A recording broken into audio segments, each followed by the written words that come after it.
Hello and welcome back to Shakesyear. We are working on Sejanus, his fall, and today we get to hear from Tiberius and Officer in Act 3, Scene 3. Officer just seriously has one line in the middle of this, and if you look at it, it looks like two separate things, but when you look at it a little bit closer, it all does go together. So just bear with me on that. We'll dig a little bit more into that in just a minute. So Act 3, Scene 2, we had Tiberius and Sejanus chatting, and they're pleased with how the trial went. And then Sejanus asked if maybe he could marry Livia, and Tiberius went off on this long tirade of why he can't and why he shouldn't. And then Sejanus by himself at the end of that scene got to have a ha ha ha, you think you're going to do me in? No, I'm still going to prevail kind of monologue. So now Act 3, Scene 3, we've followed Tiberius to a different room in the court, in his castle, in his abode, whatever, and he enters first by himself, and he says, "To marry Livia? Will no less, Sejanus, content thy aim? No lower object? Well, thou knowst how thou art wrought into our trust, woven in our design, and thinkst we must now use thee, whatsoever thy projects are? 'Tis true, but yet with caution and fit care. And now we better think. Who's there within? Caesar." Because the officer entered. Now he's still going to be there for a little while. But it's still Tiberius talking. "To leave our journey off were sin 'gainst our decreed delights, and would appear doubt, or what less becomes a prince, low fear. Yet doubt hath law, and fears have their excuse, where princes' states plead necessary use, as ours doth now, more in Sejanus' pride than all fell Agrippina's hates beside. Those are the dreadful enemies we raise with favors, and make dangerous with praise. The injured by us may have will alike, but 'tis the favorite hath the power to strike. And fury ever boils more high and strong, heat with ambition than revenge of wrong. 'Tis then a part of supreme skill to grace no man too much, but hold a certain space between the ascender's rise and thine own flat, lest when all rounds be reached, his aim be that. 'Tis thought. Is Macro in the palace? See. If not, go seek him to come to us." And the officer leaves. "He must be the organ we must work by now, though none less apt for trust. Need doth allow what choice would not. I have heard that aconite, being timely taken, hath a healing might against the scorpion stroke. The proof we'll give, that while two poisons wrestle, we may live.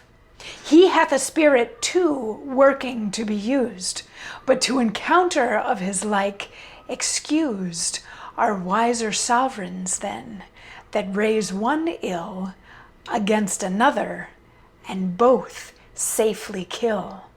The prince that feeds great natures, they will slay him. Who nourisheth a lion must obey him. Macro, we sent for you." So this is interesting for a bunch of reasons. And the reason why I feel like it all fits together, even though we have the officer coming in and saying Caesar, is it rhymes. The whole thing rhymes all the way through, because we even get, "And now we better think who's there within, to leave our journey off where sin." So the rhyme continues even though the officer comes in and says hello. But it's also interesting that the officer is there for this whole thing, because a lot of this is Tiberius sort of puzzling out how he's going to handle this whole situation. What this whole monologue boils down to is he is now extremely suspicious of Sejanus. The first little bit before the officer enters, he's like, Sejanus is asking for Livia's hand? Like, how is it that he thinks that he can aim that high? Like, this is beyond the scope of what he should be dreaming of. But then he's like, oh, wait a second. Hang on, I have an idea. And then the officer comes in, and the officer is still there while Tiberius is puzzling this whole next section out. And he's like, if I suddenly shun Sejanus, that's going to be really suspicious. But I am as suspicious of him as I am of Agrippina. And he's like, this is what happens when you praise somebody too much, when you give them too much power and too much clout.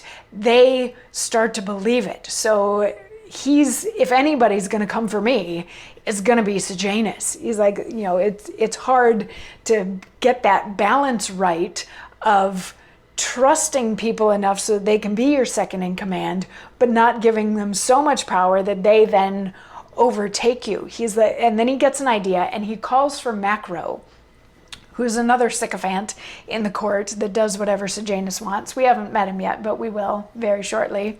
Later in this scene, he tells the officer, go get Macro, and the officer leaves, and then he's back on stage just sort of doing a soliloquy by himself again. He's like, Macro is how I'm going to do this, because I can give Macro enough power that he and Sejanus will butt heads and undo each other. He talks about this taking one poison to offset the poison of a scorpion. Sort of the poison of this animal is the antidote to a scorpion's sting. He's like, if I just let these two poisons, being Macro and Sejanus, go at each other, they will end up killing each other, and I will be blameless in the whole thing. So this is how I'm going to get rid of the both of them and be able to stay emperor. And then at the very end, the officer enters with Macro, and he's like, Macro, hello, I sent for you. So fascinating here, Sejanus is the one that thinks that he's got this whole plan figured out, but Tiberius has already caught on and is coming up with a counter plan. Is this going to be the only counter plan? Let's see tomorrow what he says to when he comes in, I just these couple little lines. He comes in and he's like, Macro, I trust you, and I hope that I can give you something to do. And Macro is like, yes, of course, your highness, your emperorship, your greatness. I'm happy to do whatever it is that I can do for you. They dismiss the officer, and then in tomorrow's monologue, we're going to hear what Tiberius wants Macro to do in very blunt terms. So I'll see you then for that. Mwah.